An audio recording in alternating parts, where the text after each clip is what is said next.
पाकिस्तान की खबर आएगी तो जबरदस्त तो होगी ही, क्योंकि यहां सब कुछ ऐसा चल रहा होता है जो कि बिलीव से परे होता है। बोले कैसे कह सकते हो आप ये बात?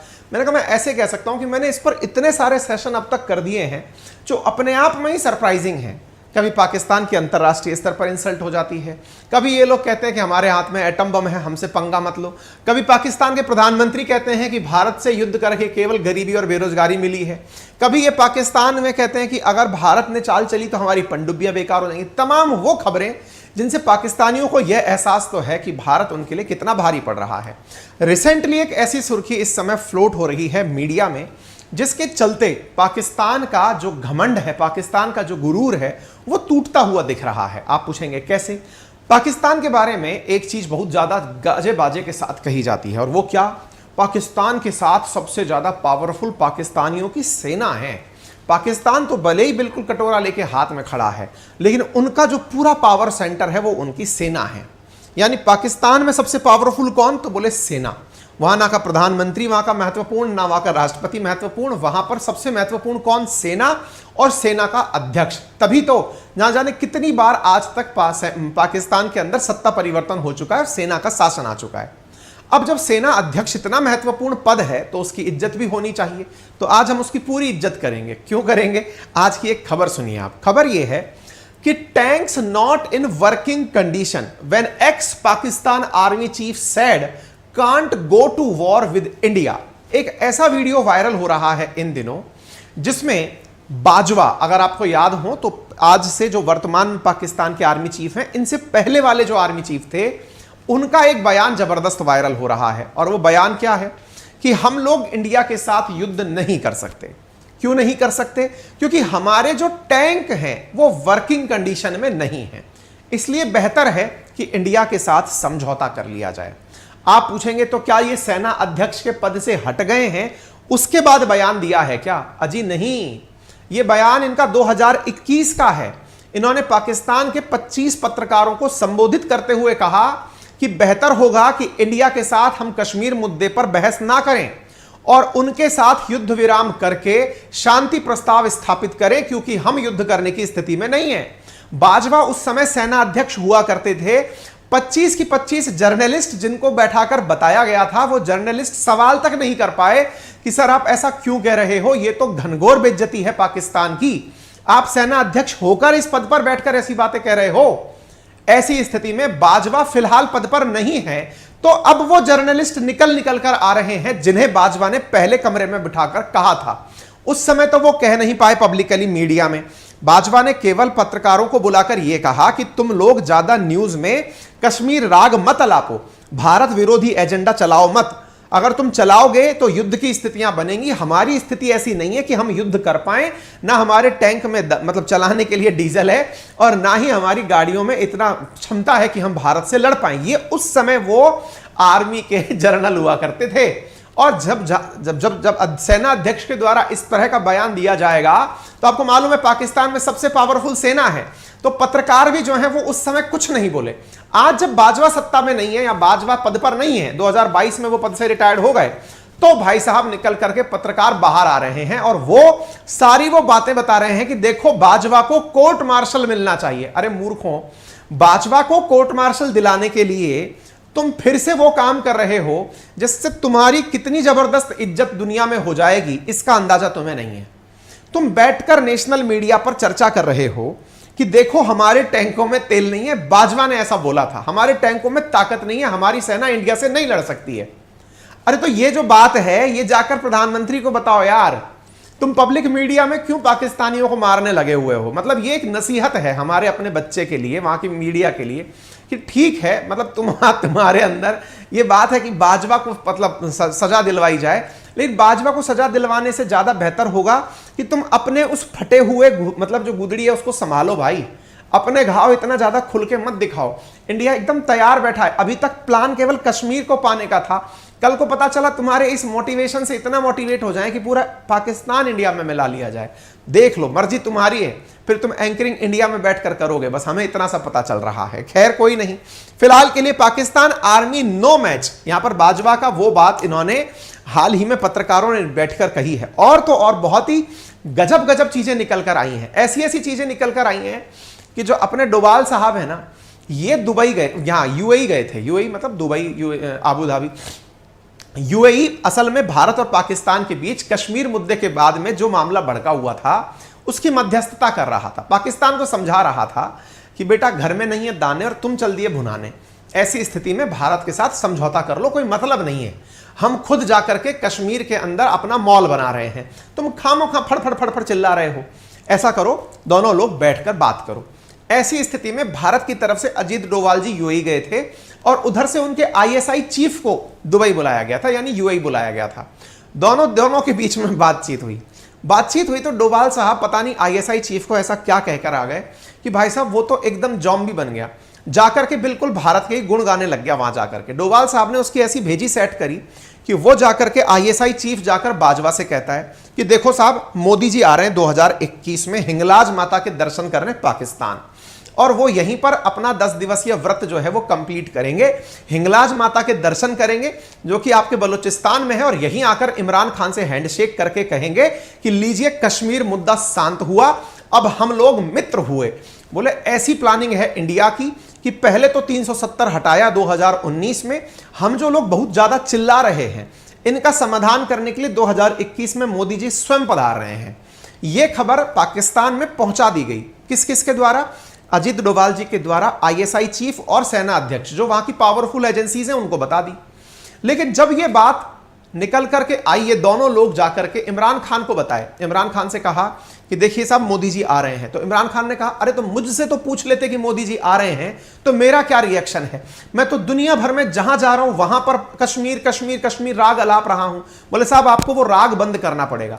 इतने में ही फिर उनका जो विदेश मंत्री था इमरान खान का, वो कूद जाता है, कुरैशी था कोई, वो जाकर कहता है कि सुनिए सर, ऐसा है कि आप है ना इस बारे में तुरंत विरोध पर उतर आइए, नहीं तो हमारी पॉलिटिकल इमेज खराब हो जाएगी। हम अंतरराष्ट्रीय मंचों पर, हम ओआईसी में, हम यूएनएससी में, हम जहां तहां पर कश्मीर का मुद्दा ले जा चुके हैं। अब अचानक मोदी जी आए और आकर के मामला ही शांत कर दें, आपका पॉलिटिकल कैरियर खत्म हो जाएगा। यह बात जब बाजवा को, मतलब जब यह बात विदेश मंत्री को ने इमरान खान को समझाई तो इमरान खान ने कहा नहीं भाई साहब, इस मुद्दे को यहीं खत्म करो, हम लोग मोदी जी को इंडिया नहीं, यहां पाकिस्तान नहीं आने देंगे। अदरवाइज भाई साहब मोदी जी का 2021 में पाकिस्तान जाना भी तय था, और वो भी एकदम सर्जिकल स्ट्राइक तर्ज पर ही होता। अचानक हिंगलाज माता के मंदिर में एकदम ड्रॉप होते कि लीजिए जय माता की, हम आ गए हैं, ठीक है ना। अब ऐसी स्थिति में ये खबरें अब निकल कर आ रही हैं, तो जब खबरें निकल कर आ रही हैं तो आपको जाननी चाहिए, और ये अपन ने तो ब्रेक करी नहीं है, पाकिस्तानी ब्रेक कर रहे हैं, तो पूरी इज्जत से सुनते हैं उनको। आपसे गुजारिश है कि संभव हो तो सेशन को जल्दी जल्दी साथियों के साथ साझा कर दो, बड़ा इंटरेस्टिंग सेशन है। चैनल पर नए हो तो सब्सक्राइब कर लो। आ जाओ मैं बताता हूं। तो भाई साहब, पाकिस्तान के फॉर्मर आर्मी चीफ हुआ करते थे कमर जावेद बाजवा, जिन्होंने कहा था his military can't fight with India and साथ में Therefore, Islamabad should go for a settlement with new Delhi, और इसीलिए इस्लामाबाद को नई दिल्ली के साथ में सेटलमेंट कर लेना चाहिए। ऐसी बातें यहां पर निकल करके आई थी, ठीक है। अच्छा, यह बात 2021 की है और बाजवा वहां पर चर्चा करते हुए कह रहे हैं अपने 20 और 25 पत्रकारों से। अब आप पूछेंगे यह बात उस समय की है तो आज कैसे निकल करके आ गई? तो आज कैसे निकल कर आ गई? तो ये इन दो की वजह से निकल कर आई। उन 25 में से 2 पत्रकार फूटकर बाहर आ गए। अब जब बाजवा का कैरियर खत्म, आईएसआई चीफ का कैरियर खत्म, तब ये 2 पत्रकार निकलकर बाहर आते हैं। कौन कौन? हामिद मीर और नसीम जहरा। ये दोनों आपस में बात करते हुए एक वीडियो डालते हैं। हामिद मीर कौन है मैं आपको बता दूं, कितना बड़ा पत्रकार है, कौन है मैं बता दूं। पाकिस्तान के अंदर एक जियो न्यूज चलता है, जैसे जियो टीवी अपने यहां चलता है, जियो अपने यहां का है, ऐसे ही जियो न्यूज चैनल, इनका बहुत पुराना न्यूज चैनल है, उसका ये काफी बड़ा एंकर है। यूं समझ लीजिए कि पाकिस्तान के आज तक का सुधीर चौधरी है, कुछ उस प्रकार का ये आदमी है, ठीक है ना। अच्छा, अब वहां पर इस प्रकार से इसे सबसे सेकंड हाईएस्ट पुरस्कार, जैसे इनके यहां निशान ए इम्तियाज, हिलाल ए इम्तियाज, इस तरह के पुरस्कार दिए जाते हैं, सिविलियन अवार्ड, तो इसे हिलाल ए इम्तियाज अवार्ड से भी नवाजा हुआ है। यानी पत्रकारिता में ही नहीं, इनके सिविलियन अवार्ड्स में भी सेकंड हाईएस्ट अवार्डी है ये पत्रकार, ठीक है। ये वो पत्रकार है जिसने कभी ओसामा बिन लादेन का इंटरव्यू लिया था। ओसामा बिन लादेन का आखिरी इंटरव्यू इसी व्यक्ति ने लिया था, हामिद मीर ने। तो इसी हामिद मीर ने हाल ही में ये सारी बातें कही हैं। यानी कि कहने वाला व्यक्ति काफी डिग्निफाइड है, काफी इज्जतदार व्यक्ति है पाकिस्तान के अंदर, जिसने हाल ही में यह बयान दिया है। कैसे दिया है आइए आपको भी सुनाते हैं, लेकिन उससे पहले जो दूसरी मोहतरमा है यहां पर, उनका नाम है नासिम जहरा। ये भी एक पत्रकार हैं और ये दोनों लोग बैठ करके कुछ इस प्रकार से इंटरव्यू में गुफ्तगू कर रहे हैं। आप इनकी गुफ्तगू को सुने, आनंद लें। जो है उसमें बाजवा साहब आगे अपना पूरा लॉन्च कर लेके उनको लेक्चर दिया कि ये वही लेक्चर था जो उन्होंने एक दफा आपके और मेरे सामने भी दिया था। याद है ना क्या लेक्चर था? टैंक चलने के काबिल नहीं है, उसकी मूवमेंट के लिए मेरे पास डीजल नहीं है, ठीक है जी, इस तरह की बातें की थी ना। नॉर्मली ऐसा आर्मी चीफ के कोर्ट मार्शल होना चाहिए। और मुझे अब कहना पड़ेगा, मैं अंदर कमरे में कहती नहीं, बट मुझे कहना पड़ेगा कि इस तरह नहीं होता। 20-25 सहाफियों को सामने बिठा के आप उनको कह रहे हैं कि पाकिस्तान आर्मी लड़ने के काबिल, पाकिस्तान की आर्मी लड़ने के कायम नहीं। 25 जर्नलिस्ट को बोल करके ये कहा जा रहा है। हमें यकीन था जब वो ये कह रहे थे, तो मुझे उस वक्त भी यकीन था ये गलत कह रहा है, और आपने उसको कन्फ्रंट भी किया था, बल्कि आपको तो मुंह लाल हो गया इतने गुस्से में। ठीक है, ये दोनों बैठ करके, मतलब एक तरह से बात इंटरेस्टिंग ये है, ये दोनों बतिया रहे हैं पाकिस्तान में बैठकर, जनता सुन रही है। अरे जनता को पाकिस्तान की सेना अध्यक्ष की तुम बात बता रहे हो, अब बताने का लॉजिक क्या है यार? मतलब तुम किसकी तरफ से खेल रहे हो? अजीत डोभाल साहब ने तुम तक भी पहुंचा दिया है क्या ज्ञान कि बेटा अब तुम सबके सामने आ जाओ, लोगों का अंदर से कॉन्फिडेंस तोड़ दो यार। हमें तुम्हें देख करके, मतलब खेल में उतरे हो, थोड़ा कॉन्फिडेंस से खेलो ना, ताकि तुम्हें हराने में मजा आए। पता चल जाए कि इसकी पूरी टीम ही फिक्स हो रखी है। सोचो, मैच हो रहा हो इंडिया और पाकिस्तान का, और आपको कोई पहले ही बता दे कि सुनो वो सारे के सारे खिलाड़ी, हमने इतने बॉल पर इसको आउट करना है, ये पहले से फिक्स है, ये इतने रन बनाएगा, ये इतने रन। फिक्सिंग हो गई है क्या यार? मतलब डोभाल साहब ने समझा पहले बाजवा को खरीदा होगा, वो दूसरा जो आईएसआई चीफ है उसको सेट किया होगा, लेकिन तुम्हें भी खरीदा हुआ है जो तुम, वो दोनों चले गए, वो दोनों चले गए तो तुम्हारे साथ पेट में बात पचा लेते। बाजवा को दिलाने के चक्कर में अब तुम पता है असल में कर क्या रहे हो यार? हमें मजा ही नहीं आएगा खेलने में यार। मतलब तुम्हारे साथ हम युद्ध भी करें अगर, मतलब मान लो कि तुमको युद्ध करने की जरूरत पड़े, वैसे ही तुम कटोरा लेके खड़े हो, लेकिन फिर भी मान लो तुम्हारे साथ युद्ध करें, तुम अपनी जनता का मोरल डाउन कर दे रहे हो यार। तुम समझो पहले, हमको युद्ध में मजा आना चाहिए, क्योंकि हम लोग वो हैं जो निहत्ते पर वार नहीं करते, हम लोग छोड़ देते हैं यार। तुम्हारी हालत पर तरस खा के छोड़ रखा है हमने, अभी नहीं ले पाएंगे। अब ऐसी स्थिति में तुम दोनों बैठकर बतियाने और लग रहे हो कि बाजवा ने कहा था टैंक में तेल नहीं है, सेना लड़ने के लिए तैयार नहीं है, इससे अच्छा है कि समझौता कर लेते हैं। क्या आदमी क्या हो भाई हैं? और तुम ऐसी बातें पब्लिक मीडिया में कर रहे हो, बैठ करके जनता को बता रहे हो बाजवा को कोर्ट मार्शल मिलना चाहिए।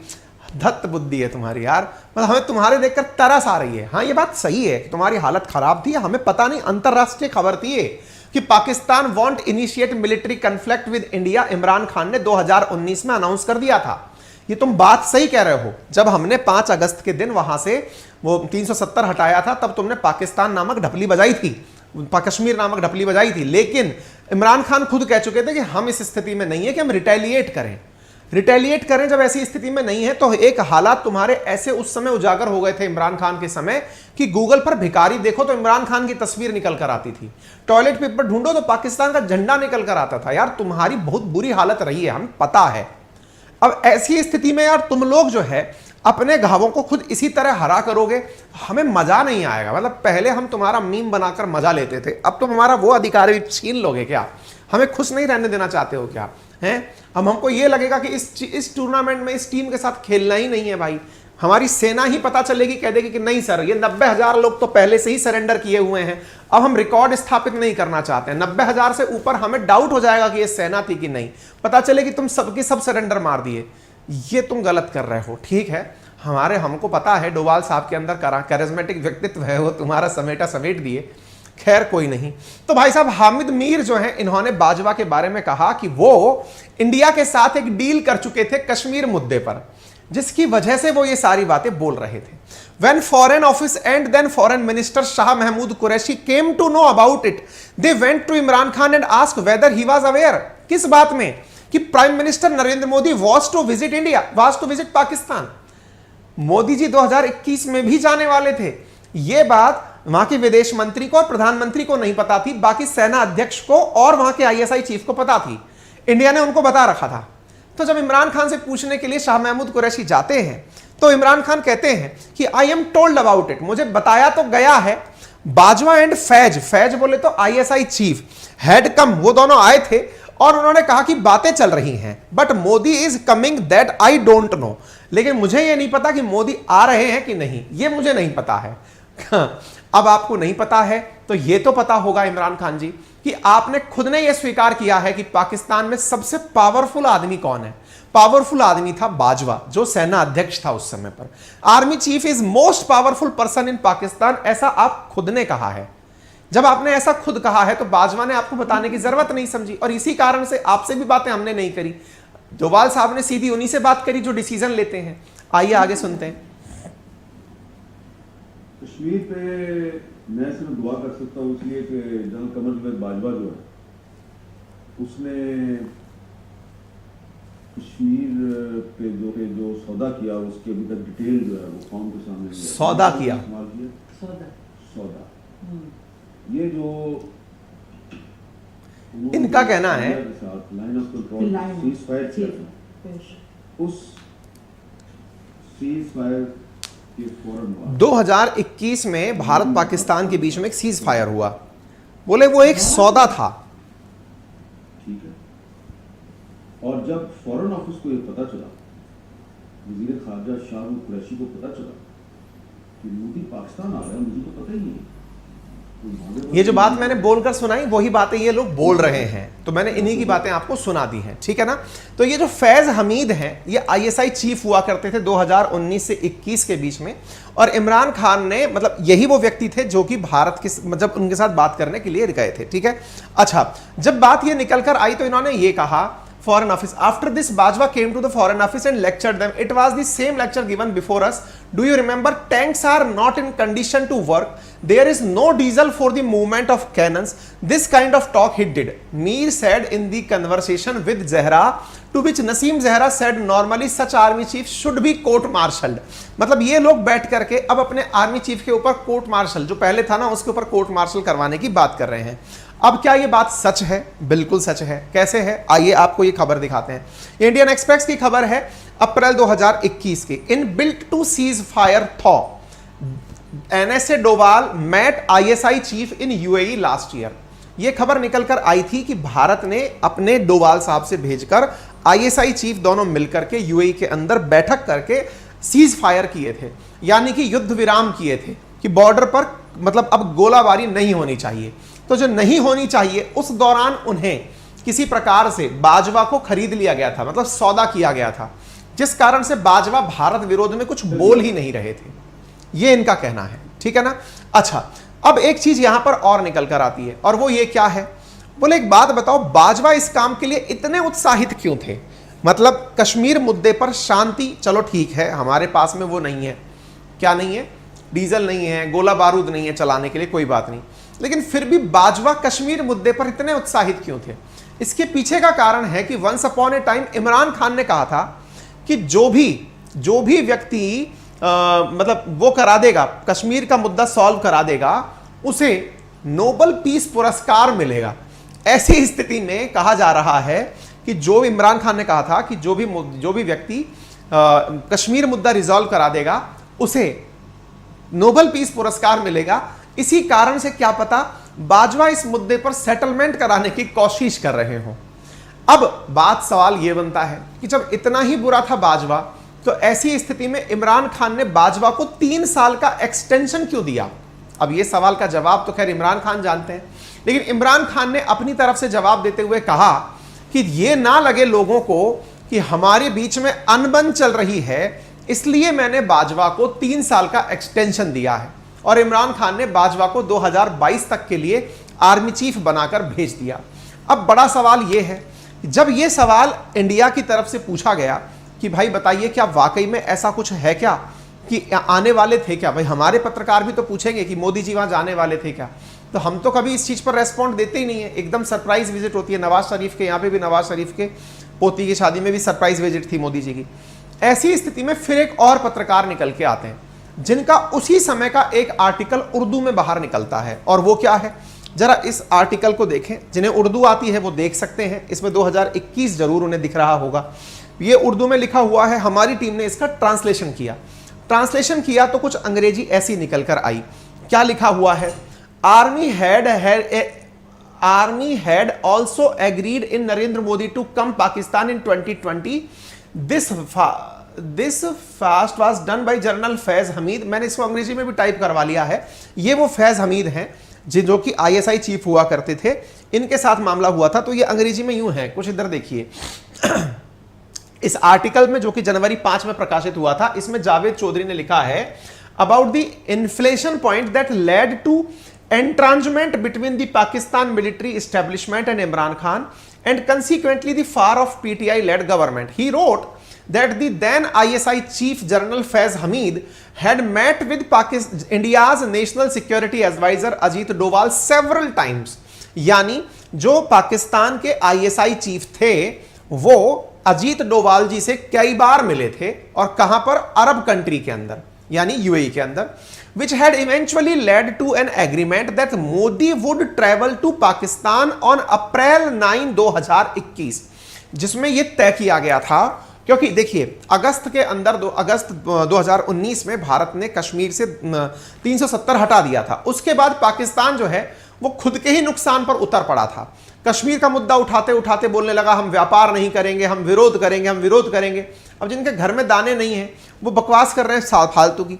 ऐसी स्थिति में इनके बीच में एक सुलहनामा सेट हुआ कि बोले एक काम करते हैं, मोदी जी को पाकिस्तान भेजते हैं, तुमको थोड़ा शांत कराते हैं ताकि तुम्हें लगे कि हां अब हम दोस्त हो गए हैं। अप्रैल 9, 2021 को मोदी जी को पाकिस्तान जाना था।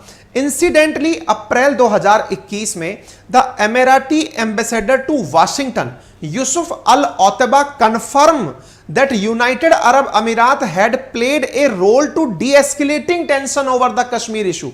और यह बात कंफर्म भी की गई थी, किसके द्वारा? UAE के द्वारा, कि उसने भारत और पाकिस्तान के बीच चल रही इस टेंशन को कम करने के लिए मध्यस्थता की है, as well as facilitating talk between India and Pakistan. At that time, diplomatic ties had been downgraded and relationship had been to the nadir following India's dilution of constitutional amendment 370 and gave special status to Jammu and Kashmir. After paying obeisance at Hinglaj temple, यानी मतलब Modi ji Hinglaj temple आएंगे। Hinglaj temple कहां पर है? तो वो यहां पर है बलोचिस्तान के अंदर, हिंगलाज माता का मंदिर है ना। हिंगलाज में तू ही भवानी देवी का मंदिर है ना। तो मोदी जी का प्लान ये था नवरात्रियों के दौरान वहां जाते और हिंगलाज टेम्पल में जाकर के फिर मोदी जो है वो इस्लामाबाद जाते इमरान खान से मिलने, और इमरान खान से मिलकर के फिर हैंडशेक करके कहते कि अब हो गया मामला शांत। The proposal was scuppered after the then foreign minister Shah Mahmood Qureshi took his objection to Imran Khan, who sided with him। ये सारा रायता तब फैल गया, ये सारी प्लानिंग सही जा रही थी, लेकिन उस समय के पाकिस्तान के विदेश मंत्री जो थे शाह महमूद कुरैशी, उन्होंने जाकर इमरान खान के कान भर दिए और कह दिया कि भाई साहब ऐसा मत करना, नहीं तो आपका पॉलिटिकल ग्राउंड खत्म हो जाएगा। Qureshi had apparently pointed out that India had not made any concession over Kashmir Article 370, और कुरैशी ने इमरान खान को जाकर समझाया कि आप ऐसा कुछ मत कर लेना, पता चले कि इंडिया ने 370 पर तो कुछ किया नहीं और आप खामखा राजी हो गए कि हां चलिए अब हम शांति स्थापित कर लेंगे। इससे कश्मीर मुद्दे पर भारत एक भी कदम अगर पीछे हटे, 370 की जगह वो ये बोल दे कि अब हम इसको राज्य बनाएंगे या इनके लिए कुछ अलग करेंगे, तो कम से कम एक तो ऐसी चीज निकल कर आए जिसमें पाकिस्तान की भी इज्जत रह जाए। कुरैशी ने जाके जब इमरान खान को यह बात समझाई तो इमरान खान बैकफायर कर गए। जब इंडिया की विदेश मंत्रालय से पूछा गया कि मोदी जी का ऐसा कुछ प्लान था क्या, तो उन्होंने साफ साफ इनकार कर दिया, बोले नहीं नहीं ऐसी सब बातें हैं, चलती रहती हैं। इंडिया आजकल उस मोड में है ना, करने के बाद बताता है कि हमने ये कर दिया है, चाहे फिर वो सर्जिकल स्ट्राइक हो, चाहे फिर पाकिस्तान में नवाज शरीफ के घर यात्रा करने का तरीका हो, पाकिस्तान से रिलेटेड चीज हम करके बताते हैं कि हाँ सॉरी हो गया था। ऐसी स्थिति में जब पूछा गया, बोले नहीं ऐसी कोई प्लानिंग ही नहीं थी। तो ऐसी स्थिति में अब डोभाल साहब और आईएसआई चीफ का मिलना जो था वो उस समय वेस्ट चला गया। फाइनली इन दोनों का रिटायरमेंट हुआ, आईएसआई चीफ चले गए और बाजवा चले गए। इन दोनों के जाने के बाद ही फाइनली ये हो पाया कि भाई मतलब जो भी स्थितियां हैं, कश्मीर के मुद्दे पर पाकिस्तान अपनी जगह पर बरकरार रहेगा। इधर की तरफ डोनाल्ड लू के द्वारा पाकिस्तान में इमरान खान की सरकार गिरा दी जाती है और शहबाज शरीफ की सरकार बन जाती है। जब सरकारें ही बदल गई तो पाकिस्तान का जो डर है कि कश्मीर मुद्दे पर भारत हमेशा की तरह आगे बढ़ेगा, वो भी सही निकला। भारत ने G20 की बैठक कश्मीर में करना अनाउंस कर दिया। तो कुल मिलाकर बात यह है कि इंडिया कूटनीतिक तरीके से पाकिस्तान पर कितना हावी है कि आप इस बात से अंदाजा लगा सकते हैं कि आजकल की खबरों में इंडिया जो भी तैयारी कर रहा है वो चीन से लड़ने की कर रहा है। पाकिस्तान के ऊपर तो हम कंसीडर ही नहीं कर रहे कि इनसे भी फाइट करनी है हमें। क्यों नहीं करनी? क्योंकि हमको लगता ही नहीं है कि उनके पास ऐसा कुछ है कि वो लड़ पाएंगे। हाँ, बस वो यही है कि वो एक डायलॉग जरूर मार सकते हैं कि हमारे एक हाथ में कुरान है और एक हाथ में हमारे एटम बम है। वो एक नेता बोला था ना उनका कि हमको कोई भीख क्यों नहीं देता, जाकर एटम बम लेकर जाओ, फोड़ दो उसके ऊपर जाकर के। इस तरह के तो क्रिएचर रह रहे हैं इनके यहाँ पर। खैर कोई नहीं, उम्मीद है कि आप लोगों को पाकिस्तान के आंतरिक हालात वहीं के रीजनेबल लोगों के थ्रू पता चल गए, वहीं के जो इज्जतदार लोग हैं उनके थ्रू पता चल गए। बाकी हम तो खैर एनी टाइम इनकी खिंचाई करते ही रहते हैं। जानकारी कैसी लगी अपने कमेंट बॉक्स में राय जरूर साझा करिए। इसके साथ साथ मैं आपको जानकारी दे दूं कि आप में से जो भी साथी हमारे साथ कंटेंट टीम में जुड़ना चाहते हैं उनके लिए एक लिंक कमेंट बॉक्स में पिन किया गया है गूगल शीट का, वो उसे फिल कर दें। 30 अप्रैल को सुबह 11 बजे हमारे एड्रेस पर आपका मतलब एक इंटरव्यू रखा गया है, वॉक इन इंटरव्यू रखा गया है। किन का? जिन्हें हमारी टीम के द्वारा कॉल किया जाएगा। वो लोग वहां पर अपनी हैंडराइटिंग का सैंपल लेके पधार सकते हैं। ठीक है, ये जानकारी पहले इसलिए दी जा रही है ताकि आप आएँ तो आपको पता रहे कि आप किस पर्पज से जा रहे हैं, क्यों जा रहे हैं। अपने हैंडराइटिंग का और दूसरा आपके जो डॉक्यूमेंट्स हैं उनका चाहे जेरोक्स लेकर ही आप पहुँचें। ओरिजिनल डॉक्यूमेंट्स काफ़ी कीमती होते हैं, कहीं आपसे मिसप्लेस ना हो जाए। तो आपके जो डॉक्यूमेंट्स हैं उनका भी हमारे साथ में एक जेरोक्स लेकर हाजिर हों। आपको वहाँ पर हिंदी और इंग्लिश में अगर आप अच्छे हैं, इंग्लिश में किसी बच्चे को लगता है वो अच्छा अफोर्ड कर सकता है, जॉब लोकेशन अलवर और जयपुर रहेंगी, वो हमारे साथ कनेक्ट कर सकता है। ठीक है, हाँ जी। तो फिलहाल के लिए इतना ही। जानकारी पसंद आई हो तो बहुत बहुत धन्यवाद। इंडियन ज्योग्राफी का नया बैच आ रहा है, अपना ख्याल रखें, बड़ों का सम्मान करें, छोटों को प्यार दें, अपना व्यक्तित्व इस प्रकार से विकसित करें कि महिलाएं आपके साथ सुरक्षित और सम्मानित महसूस करें। और हाँ, महिलाओं से भी निवेदन है वो भी अपना व्यवहार इस तरह से विकसित करें कि पुरुष उनके साथ सुरक्षित और सम्मानित महसूस करें, फील करें। चलिए, धन्यवाद।